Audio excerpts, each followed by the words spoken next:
Zadovoljstvo mi je što mogu da vas pozdravim u ime Saveta Evrope i hvala Labrisu i Gay Straight Alijansi koji su me pozvali da učestvujem na ovoj konferenciji za štampu.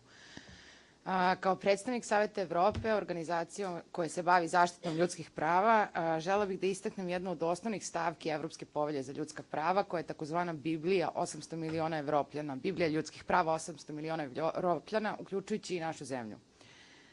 Evropska povelja o ljudskim pravima zabranjuje diskriminaciju po bilo kojoj osnovi. Tu nema kompromisa, ta prava se moraju braniti svom silom, sa ubeđenjem i sa istrajnošću. Želim da podsjetim i da ne smemo da zaboravimo da je oko 10% populacije gej i da je to značajna manjina koja je ostavljena da se brani sama za sebe.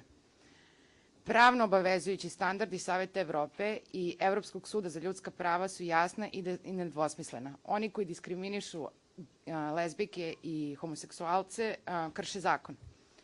Žrtve diskriminacije mogu se žaliti Evropskom sudu za ljudska prava, ali to ne sme da bude jedini način i poslednji način na koji mi možemo da zaštitimo dostojanstvo i ljudska prava lezbijke i homoseksualaca širom Evrope.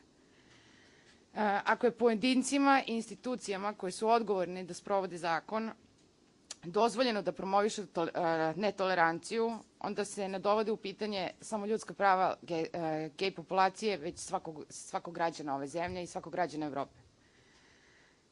Takođe, žela bih da podsjetim da je hrvatski predsednik Stjepan Mesić pre 2 ili tačno 3 dana podržao Zagrebački Pride i nadam se da će sledeće godine naša država to isto učiniti. Ja želim da verujem i ja verujem da ćemo 2009. imati Pride i da ćemo se svi zajedno susresti i videti na tom događaju. Hvala vam puno. Mi kao Savet Evrope stojimo na raspolaganju i podržavamo vašu borbu. Hvala.